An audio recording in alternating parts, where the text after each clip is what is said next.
Okay, I think we're going to go ahead and get started. Again, welcome. We have an hopefully very informative presentation for you all today. During our time, you are going to hear from two members of our exam department, our Manager of Examination Maintenance and Security, Terrance Gutberlet, and our Assistant Vice President of Examination Content Development, Michelle Cohn. Terrance and Michelle are going to be walking you through the various upcoming changes to the ARE and ARE guidelines, and will also answer any questions you may have during the Q&A portion of our webinar. Before we get started, Terrance and Michelle, why don't you tell our attendees about yourself and your role at NCARB? All right, great. Thank you, Claire. So again, my name is Michelle Cohn, and Assistant Vice President in the Examination Department. I've been with NCARB for almost 10 years now and have worked on all facets of exam content and development and delivery. And I'm really glad to be here with you today and share some just updates and answer any questions about the changes that are coming out next week. And I'm Terrance Gutberlet. Like Claire said, I'm a Manager of Examination Maintenance and Security, so I'm excited to talk security today. We've been really enhancing our security efforts here at NCARB in the past 12 months or so. But before then, I was involved in a number of different things here, mostly having to do with the exam. So excited to talk to you all and fill you in on what's going on here. Thank you both. At this time, I think we're going to kick it off, let Michelle and Terrance take over and present on these upcoming changes. In the meantime, the Q&A tool at the bottom of your screen is open. So throughout the presentation, you can feel free to type any questions you may have, and we have NCARB staff who are working behind the scenes to help answer any of your questions. Additionally, after the presentation, there will be a time for us to ask questions to Terrance and Michelle, and they will answer live. So yeah, just leave your questions in the Q&A tool and enjoy.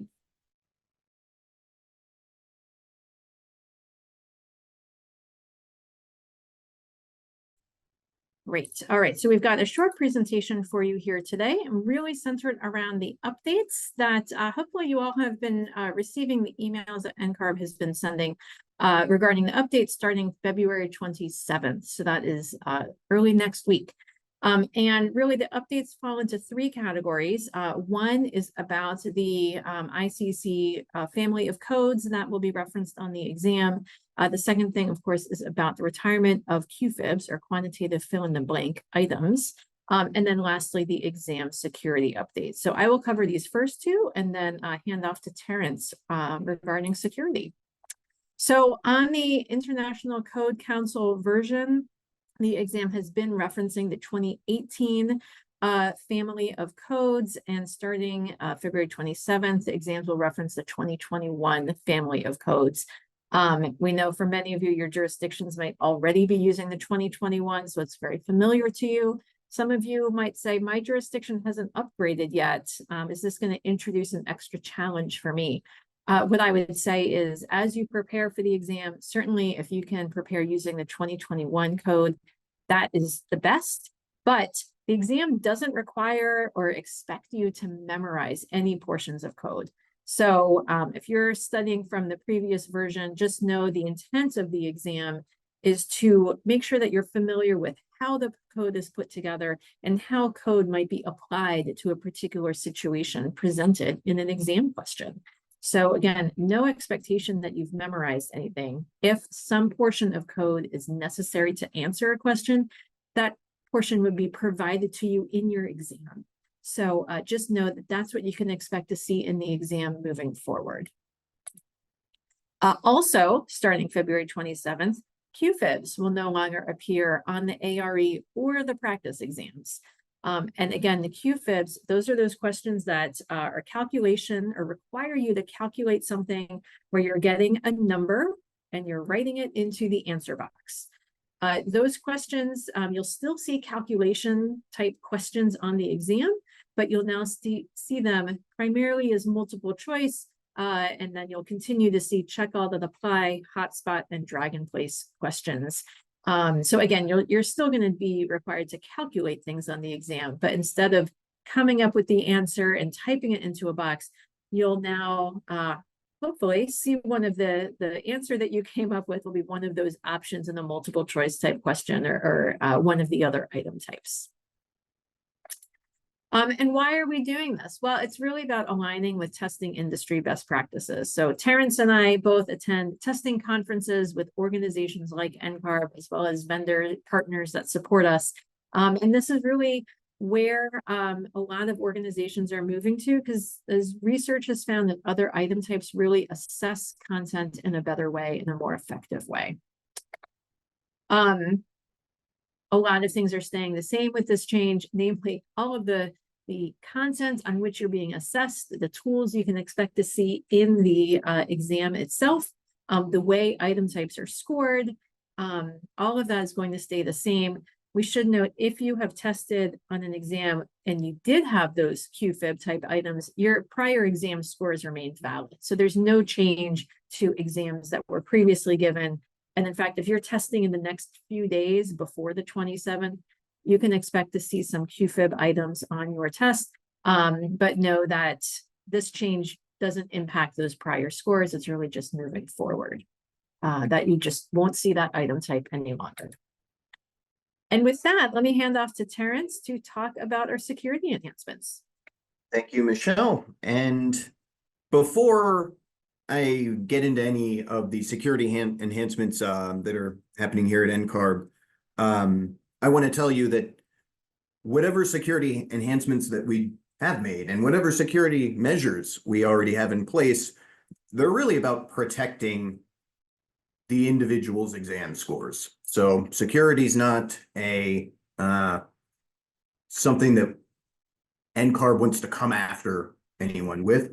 It's security is, it maintains the value of your exam scores. So we'll talk about that a little bit more once we get through these slides, but at the very end. However, to help you understand what security enhancements are taking place here, there are some additions to the ARE 5.0 guidelines. One of those additions, you'll see a new version of the ARE 5.0 candidate agreement. And the candidate agreement is, it's a series of provisions that informs the individual, the ARE candidate, of their responsibilities when taking the ARE and when on the licensure, the path to licensure. A little bit more detail on that in a moment. What we're really excited about in these guidelines, though, we have some examples about how to appropriately discuss the ARE and examples of security violations. So we've got in the new version of the guidelines, which you'll see in February 27th, these security enhancements will go into effect, and you'll be able to find the new candidate agreement and all this. You'll find these new examples of how to talk about the ARE in the guidelines, and we think this will really help ARE candidates understand. We understood it was kind of it may have been difficult to figure out what you can and can't talk about after taking the ARE before now, but we hope these examples of violations and just how to talk about the ARE will really help you in that. And then there's also a section on the security enhancements themselves. Many of these security enhancements involve data forensic analysis, which we will talk about very soon. But let's talk about the candidate agreement first. Michelle, next slide, please. So the candidate agreement, overall, I think one of the main takeaways you want to you should have after reading the agreement is that ARE content is copyrighted.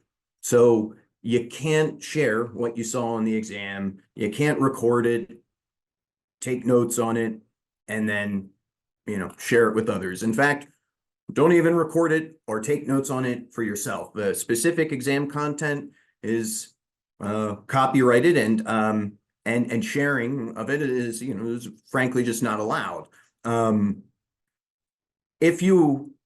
candidate agreement will also have some language in it, or we streamlined some language in it to try to help you understand some of these, or better understand the provisions in it. And one of those kind of streamlined provisions is that, we ask you to, if you think you've witnessed or seen exposed ARE content, to please tell us about this. I'll let you know in a moment how you can inform NCARB that you think or that you have witnessed exam content. But it's important to understand that that's expected of you, and it will ultimately help candidates, licensure, the profession at large if you do. The candidate agreement, like always, now and after the 27th, you'll be required to affirm or confirm your or even reaffirm your acceptance of this agreement on multiple occasions. So the first occasion when you'll affirm your acceptance of the agreement is when you request eligibilities. You have to do it every time you schedule an individual exam division. And those of you who have taken an exam or multiple exam divisions know that you have to do it again when testing. And it's a lot of times you'll be seeing this agreement. So by virtue of the exposure, you can gather how important we believe this is to protecting the integrity of the ARE and whatever you've proved, your knowledge, skills, and abilities that you've proved through passing ARE exam divisions. So next slide, please, Michelle. So the security enhancements themselves. We will be implementing on the 27th a number of mostly data-driven and kind of exam misconduct detection tools. We develop these with the assistance of our psychometricians, our exam and assessment experts who we contract and partner with. And these tools they boil down to three general areas. The first of which is that they're geared or designed to detect abnormalities in exam results and scores. So if you, let's say, or if an individual has the exact same answers as another individual, the correct answers and even the incorrect answers, this will be flagged. So candidates who attempt to let's say share exam content that they may or may not have seen before, one of our exam security enhancements may help detect and instances of sharing. Anomalous candidate behavior. Now this might look like that could mean a bunch of different things, but when we say anomalous candidate behavior, that means, let's say you're testing online and you're constantly looking to your right or to your left, or maybe under looking down. Well, that looks a little unusual, or it's anomalous. What we think that may indicate is, or anyone investigating it might think it would indicate is perhaps some resources, some unauthorized resources, or an individual's attempting to use them during the exam. So we have some a security enhancement that looks at those sorts of things, and then unusual testing circumstances. So the thing that comes to my mind first and foremost with an unusual testing circumstance might be, let's say, we'll call them a proxy test taker. Some individuals, may try to have someone take the exam for them. And I know that sounds crazy. Like, we're all here to, prove, our knowledge, skills, and abilities. The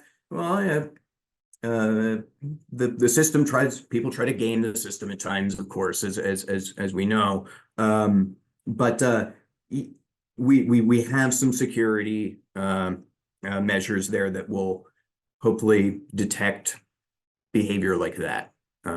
the unusual circumstances. So what does this mean for everyone? Most of us aren't going to cheat on the exam, which is great. But for everyone, what this means is exam score reports, the official reports, will take 7 to 10 days for them to be released. So what's going to happen in those 7 to 10 days? The enhanced security measurements and features will run those, and they will clear your results. They will look for the abnormalities and unusual and anomalous circumstances and behaviors.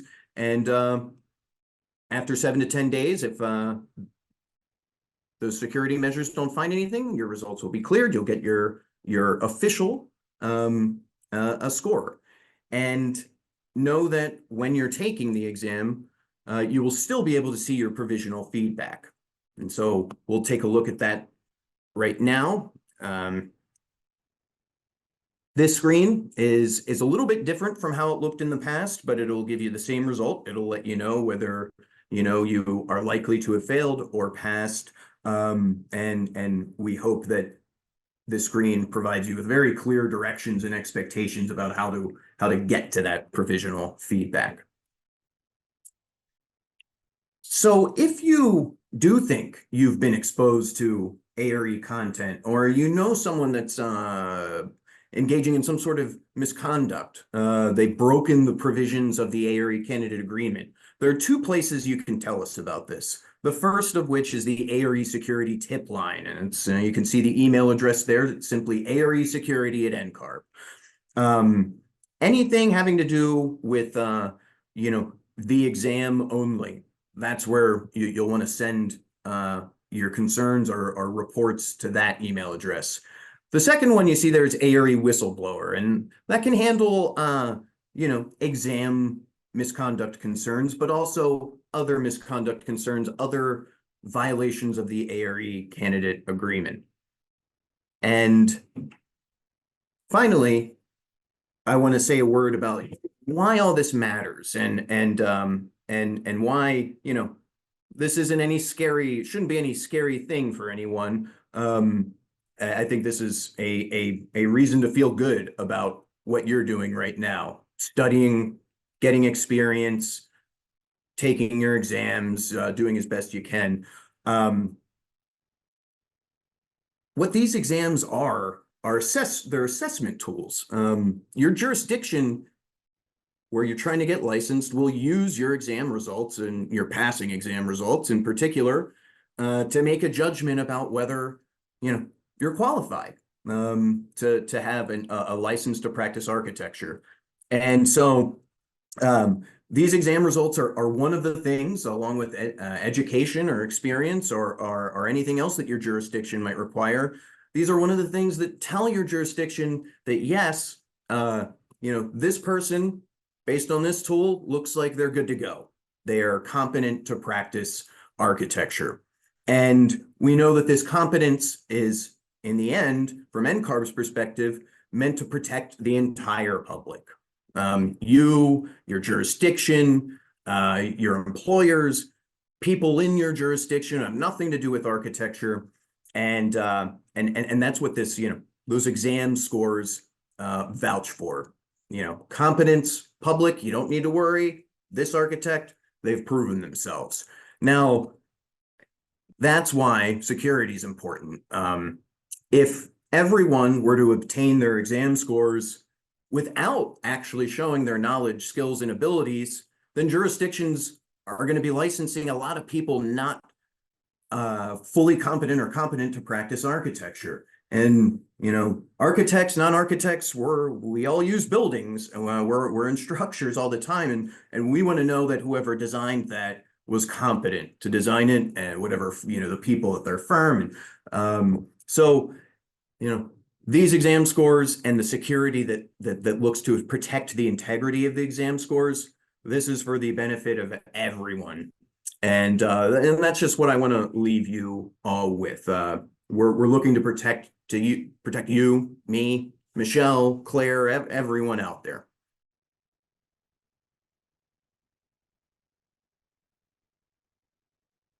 Okay, thank you both so much for that informative presentation.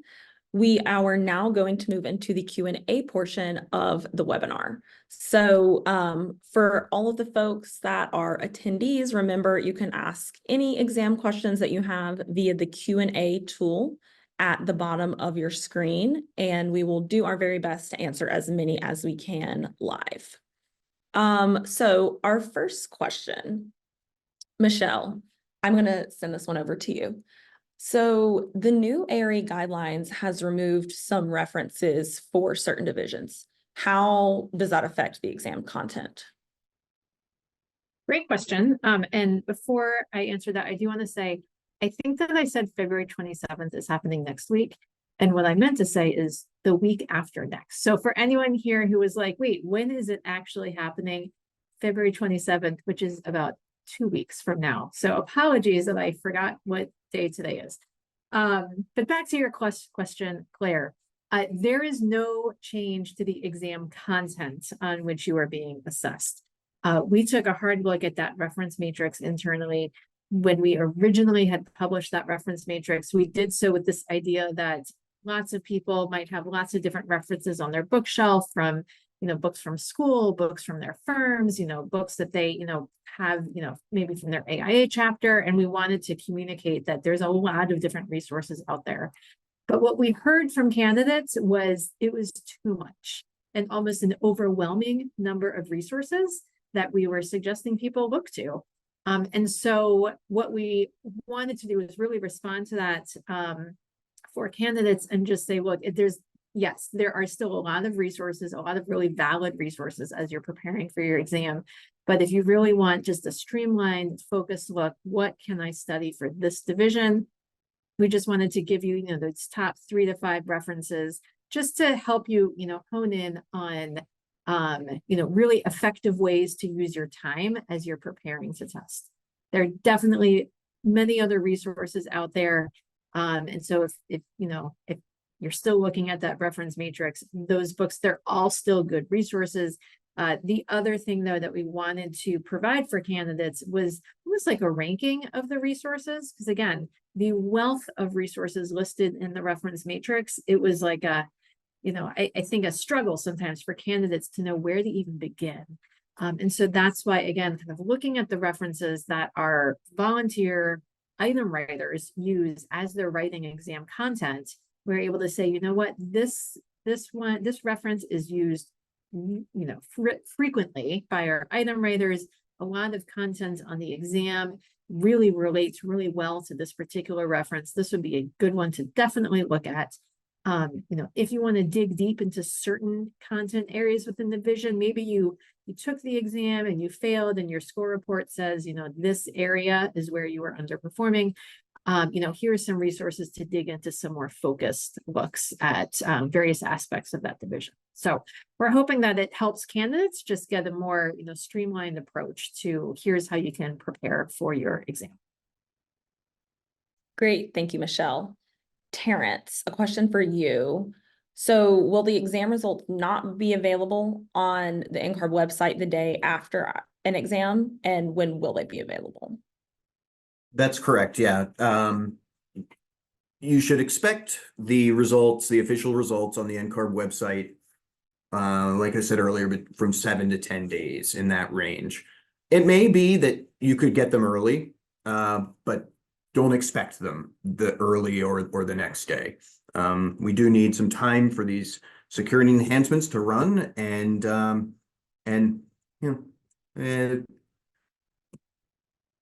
chances are you'll probably get them, a little earlier than 7 to 10, but no promises, and a day later, probably not. Thank you, Terrance.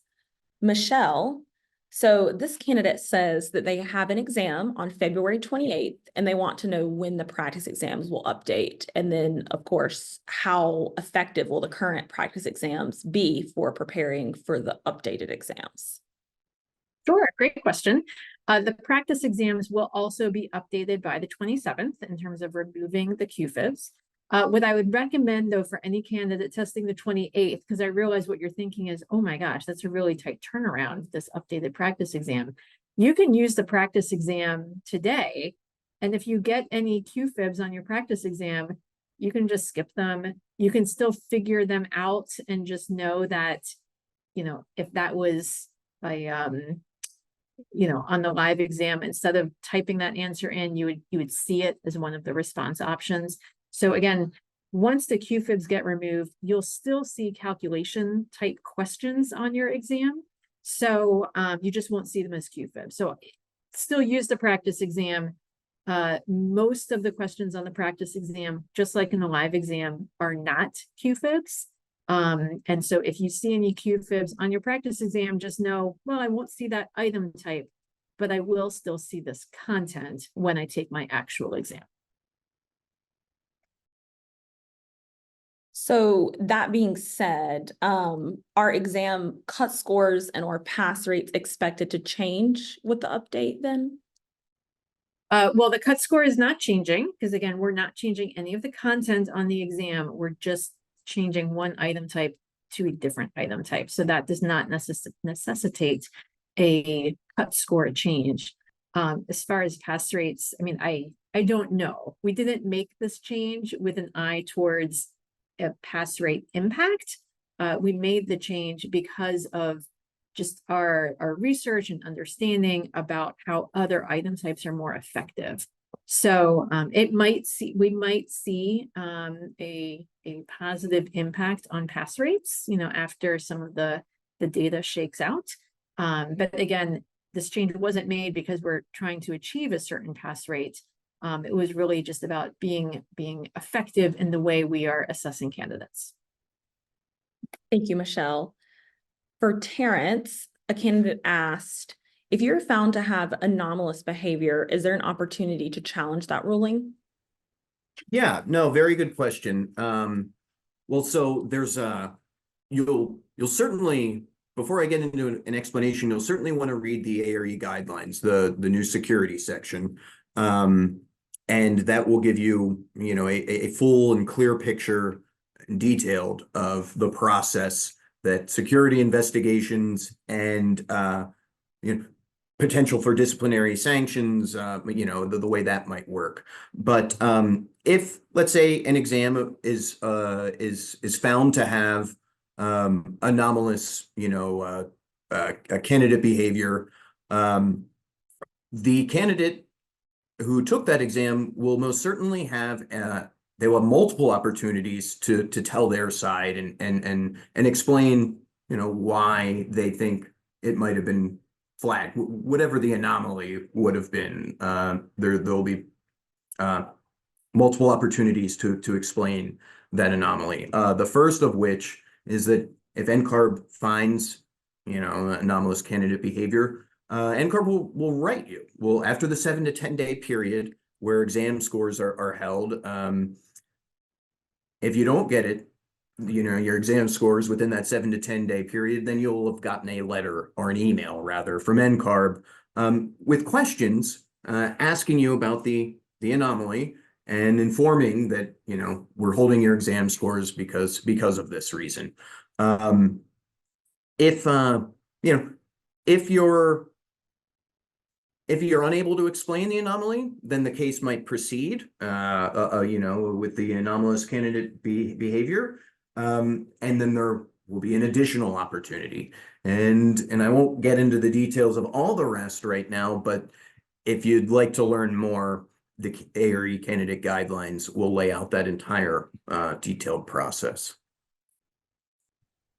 Thank you. We also have a follow-up question to that. The candidate was wondering, so if they were flagged for unusual behavior, will an actual person be reviewing the test to determine if a score should potentially be invalidated, or would that be done by AI? Because they cited the example of someone with test anxiety and how that could be viewed as anomalous behavior, but of course, is nothing that would invalidate a score. Yeah, no, that's another good point. Great question. A person will most certainly be looking at whatever might be flagged. However, it's the the computer-based security tools are and detection methods that will set off the initial flag, and then whoever or whatever gets flagged, whatever exam results get flagged, that those results will be reviewed by an NCARB staff member, and a number of other testing history, information in their NCARB record, potentially information from PSI, our test delivery vendor, might be reviewed. And so we are certainly not looking to proceed with a misconduct investigation for anyone who has where there's a reasonable doubt to explain, why an anomaly or unusual circumstance or aberrant test performance, why any of those might have occurred. So the standard we're using here is, if there's good faith reason to doubt the integrity of exam scores, then we will look into it more deeply, and we will certainly be looking for things like test anxiety or any other reason that might explain, why results were flagged before we even ask you any questions. So yeah, we're looking not to proceed against anyone who has a legitimate reasons for having an unusual circumstance. Thank you. This next question is about accessibility and codes. Michelle, so will the test questions now be referencing the ADA 2010 standards or the 2017 ICC A 117.1? So it will, anything that the 2021 ICC family of codes incorporates by reference will also be referenced on the ARE. So I believe it's chapter 35, I believe, of IBC that contains those, other code or regulations that are referenced. So yeah, I believe it's that 2017 ANSI document that you mentioned. Also, candidates should keep in mind when you're thinking about accessibility that, ANSI is, a code document. ADA is legislation, so they do serve slightly different purposes. I'm sure candidates use those things differently in their practice as well, working in firms. But the short answer is, if anything is kind of incorporated by reference into the 2021 ICC family of codes, then that is the version that would be referenced on the exam. Another exam content question. So does the requirement of QFib questions apply to case studies as well? Yes, and so I think you're saying the retirement, sorry, I misheard you there for a moment. Yes, the retirement of QFibs, that is as whether they were standalone or discrete items, or whether they were items attached to case studies. In either case, those item types are being retired. So same thing that I said before also applies to case studies. You might have a case study that requires you to calculate something, or a case study question that requires you to calculate something. So again, that calculation is still going to be something that you would be assessed on, but instead of it being as a QFib item, it might be as a multiple choice item. Thank you, Michelle. Terrance, we have another exam security question. One candidate said, when you run the security check and compare exam scores with other people, does this happen during 7 to 10 days with whoever is taking the exam in this time frame? They kind of propose a scenario of what if they score the same as someone else that tested in that time frame, but they don't even know who that person is. Yeah. Well, so yes, if your exam results mirror or let's say they're the exact same as someone who took their exam, months before, your exam results will get flagged, but that's why we have people looking at the flags and the exam results afterwards. If there's no connection between you and the person who had the exact same results who took it months ago, then we will be less likely to, pursue any investigation. We may not. It's hard to say, really. It's very individualized and particularized. So I'll again leave you with our term here. If there's good faith reason after, if those two, if your results paired with, results from someone else, if there's good faith reason to suspect that there might be content sharing, then we'll continue to investigate. But if not, we'll release the scores. So, I'm sensing a little bit of concern, and I think it's understandable about your exam getting flagged. I don't, let's say you studied hard, you did everything, you really knew your stuff, and I don't know, an NCARB software flagged your exam, and that wouldn't be, no one wants that, right?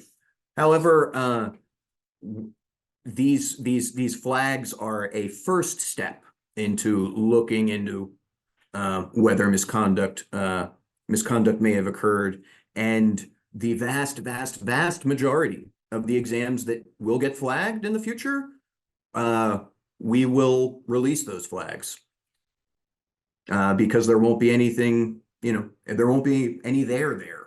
And that's just a matter of statistics and numbers. So, I hope that puts, some minds at ease that you're not at risk to get, let's say, falsely flagged. And if you do get falsely flagged, like by some chance, then that's when the people come in and determine whether that's a legitimate thing to pursue. Thank you, Terrance. Yes, I think there is some anxiety in the chat, understandably. And I guess another question to kind of put things into perspective, how likely would it be that someone would have the exact same results as another candidate? I'm assuming that would be pretty low. Very, very, very low. So let's say two people took a practice management exam, and they got all of the same answers right and all of the same answers wrong, and all of the same answers wrong in the same wrong ways. Like you pick the same wrong answer choice. We're talking in the quadrillions and beyond. So very, very low chance that this happens by accident. Thank you. Michelle, we have another question about the reference matrix. Someone asked, where can they find it and access that information? Sure, that is a great question. And Claire, you might be able to help me out with this from the our marketing and communications team. I know that NCARB sent out an email. I'm not sure if I trust my recollection of dates at this point, but I think it was last week. Just announcing that the new guidelines was going to be released. I believe that email had a link to the new guidelines. And so I guess, Claire, question back to you. Is that newer version, which goes into effect February 27th, is that on our website currently? Or does our website still just point to the version that is currently in effect? Candidates should have recently gotten an email that has a link to the updated version of the guidelines with the note that they can also, our website still references the guidelines that are currently in place till the 27th. But if candidates want to view the ARA guidelines that will be active as of February 27th and onward, they can, and they have a link to do so. We will also email them again closer to time, but yes, the ARI guidelines, that is the place for you to review that reference matrix. Okay, so the email that everyone received last week is the place that links to the soon to be in effect version of the guidelines. Yeah, that's where everyone can go to now. And again, kind of the big changes in there, the security stuff that Terrance has been answering questions on. The updates are kind of the replacement of the reference matrix with the streamlined reference guidelines, and the change in the code in the QFib. So those are those big changes to read for. Yes, thank you. Another question, this one is about score reports. Will the delayed release of score reports affect when the licensing board receives the score as well? Yeah, yes. Well, currently in the ARE guidelines, many of you are accustomed to maybe getting your score reports a day or 2 days after you take your exam, your official score reports. But officially and in the ARE guidelines, you could find this information. We say, wait 7 days. So the change from 7 to 10 days isn't huge, although but the reason we say wait 7 days is to allow jurisdictions that might receive results and then take some time to sit on them, time for, it's to give them time to do so if they so choose. So the answer to that question, will it impact when jurisdictions receive score results? Technically the answer is yes, but practically you won't notice a whole lot of difference outside of, you're accustomed to getting it a couple days afterwards, most of you. Now you'll probably get it around 7 to 10. Thank you. I have another question for you, Terrance. This one is related again to exam security. So someone asked if we could give an example of a common test anomaly, as well as the kind of information a candidate could provide to address any concerns once they have been reached out to. Yeah, well, here's, this one may seem obvious, but it certainly could happen. Let's say someone reports you and says, hey, I think that, I think this person has been sharing content with another person. And we might receive that email in our ARE security tip line inbox.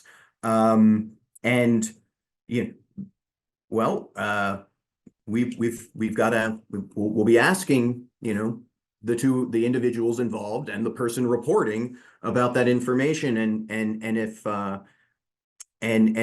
there's nothing, if there's no evidence to substantiate that, or if forensic evidence, kind of collateral contextual evidence, then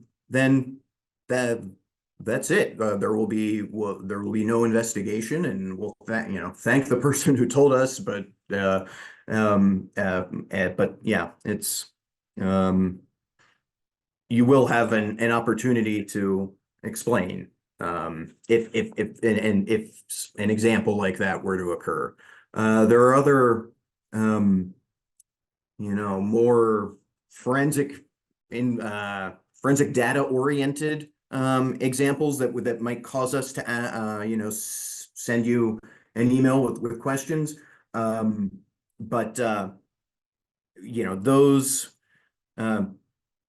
can't get into those, but they will, like I said, the vast majority of exams that are flagged, you won't even know it, because it won't be worth pursuing. And the vast majority of exams taken, of course, vast majority won't get flagged either.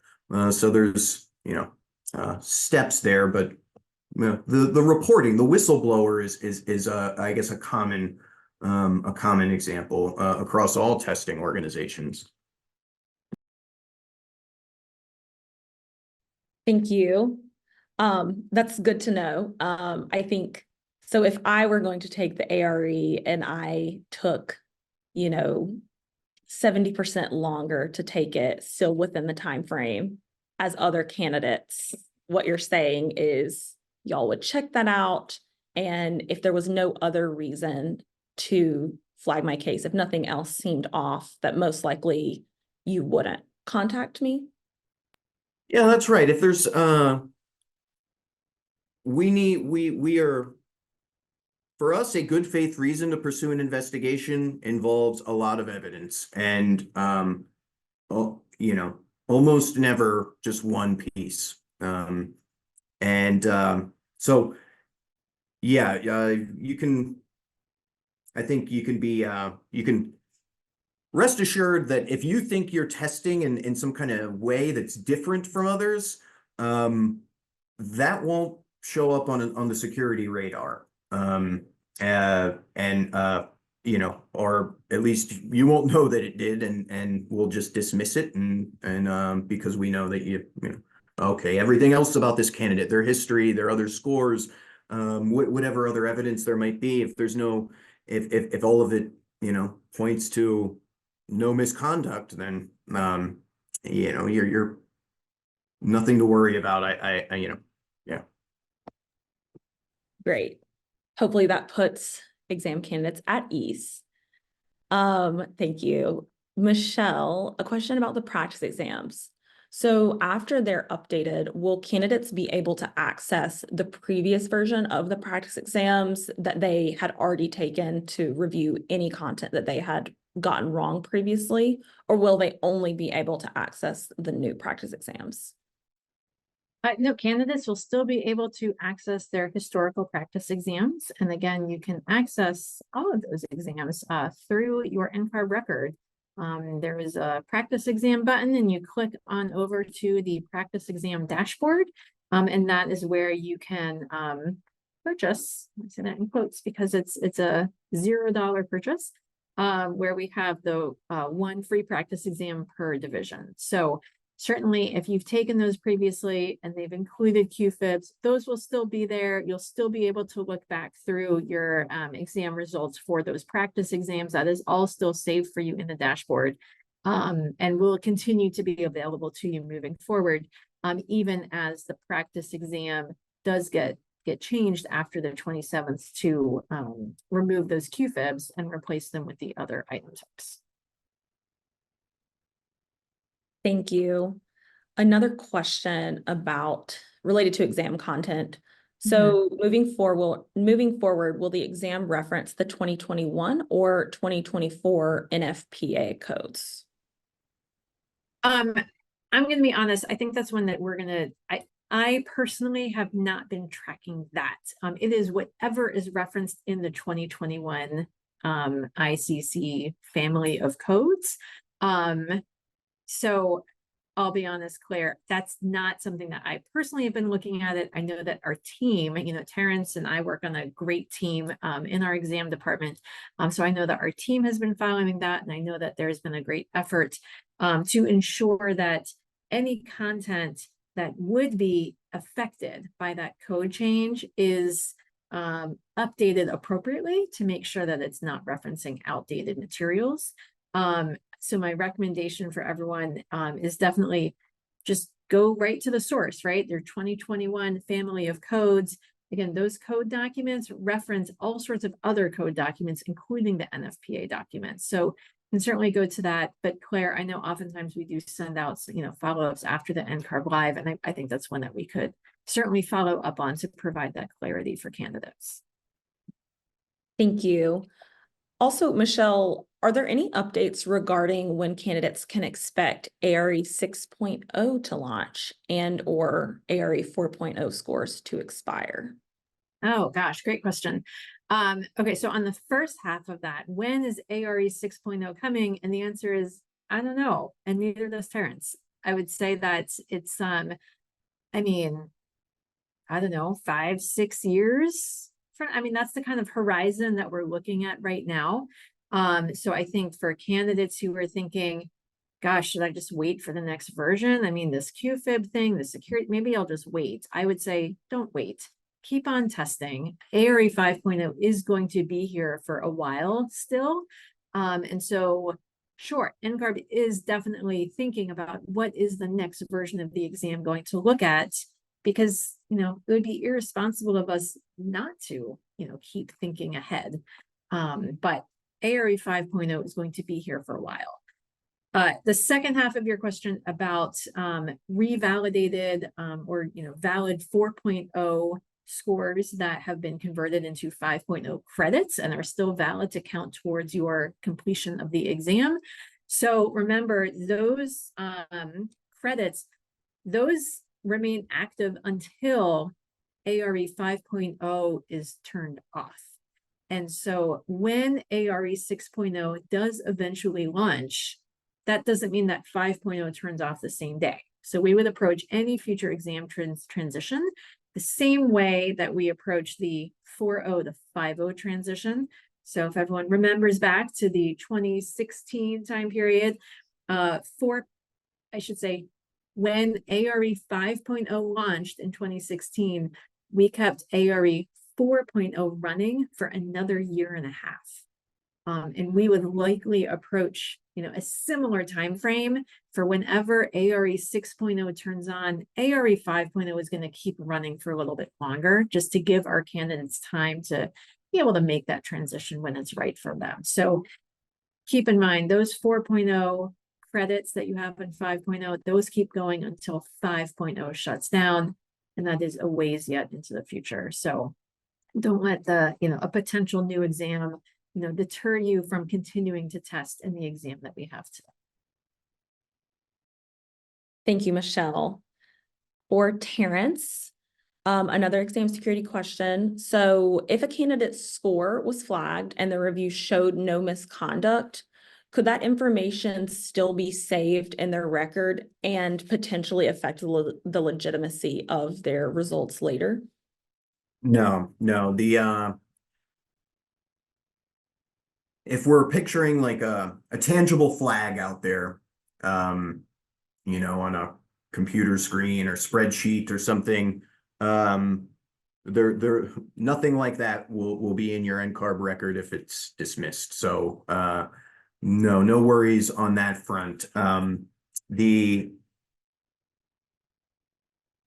Even if there's an investigation, that might not be something that gets in your NCARB record, and I think only if there's strong suspicions of some sort of misconduct will a jurisdiction become involved or informed. So, you know, you don't, if your exam was kind of set off a flag for something small, but it's got that flag regardless, it won't follow you anywhere. It won't be marked or recorded for, you know, in perpetuity or anything like that. So yeah, you can, again, rest assured in that case. Thank you, Terrance. We're getting close to wrapping up, but Michelle, I'm going to give you maybe one last question. So how many times can a candidate take a practice exam for each ARE exam? Christy hit this right as a siren is going by, so I'm not sure if that's here, if everyone else is hearing that. Okay. Practice exam, you can take those as often as you would like. I mean, technically, there is nothing blocking you from taking the practice management practice exam multiple times. But I will caution you in that it is just human nature that the more you take that practice exam, the more you're going to start to memorize the content. It is going to be delivered to you randomized, just like the actual exam is delivered to you in a randomized fashion. The exam questions are going to be in a different order every time you look at it. But it's just human nature, right? We just start to memorize things after a while. So I will suggest that if you take the practice exam too many times, it's going to start to become less and less effective as a study tool and as something to really assess, you know, where you are in terms of just your readiness to take the actual exam. So I think, you know, for each candidate, kind of finding that right balance is going to be important. You know, I often recommend to people, it's a good thing to take as you're, you know, maybe just starting your studies. If you want to know, like, where am I right now? I feel like I've been, you know, reading some different things, you know, just want to kind of get a baseline perspective. Where am I, you know, before I like really dig into this test prep.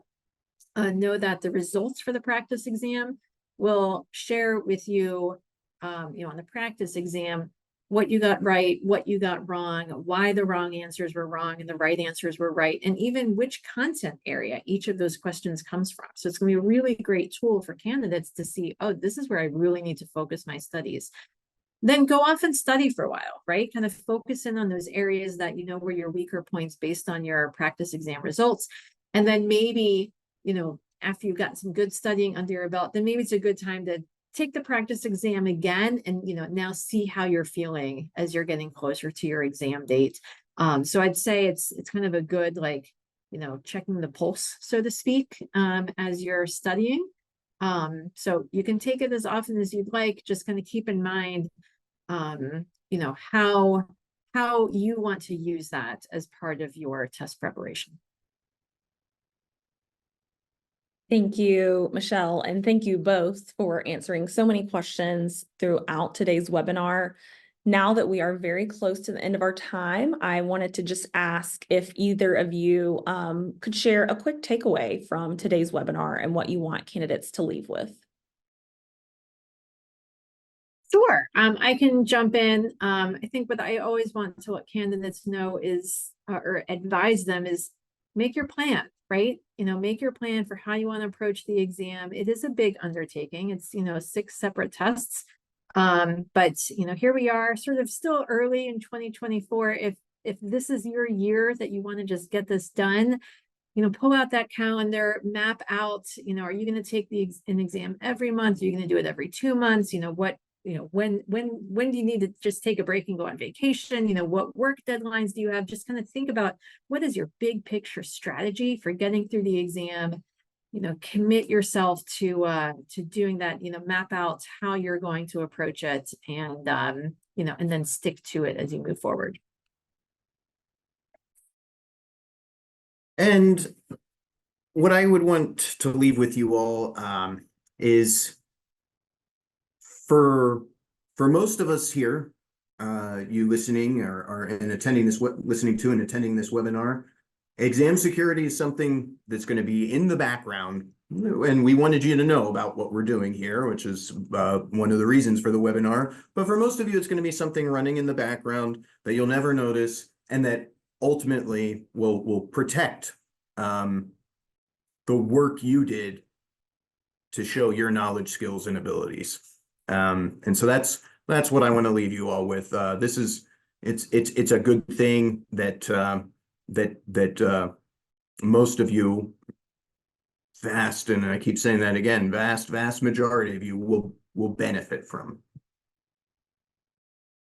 Thank you both. And just again, a big thank you to everyone, all of our attendees for joining today. I sincerely hope that our examination experts were able to answer all of your questions about the ARI updates. A reminder that if you couldn't see the entire webinar, if you came in a bit late, or if you just want to review it again, you'll be able to watch a recording later on our YouTube channel, and you will receive an email with the link. And lastly, stay in the loop on updates to NCARB's programs and the latest resources by following us on all of our social media channels. Our handle across our channels is @NCARB. Thank you again, and have a great afternoon.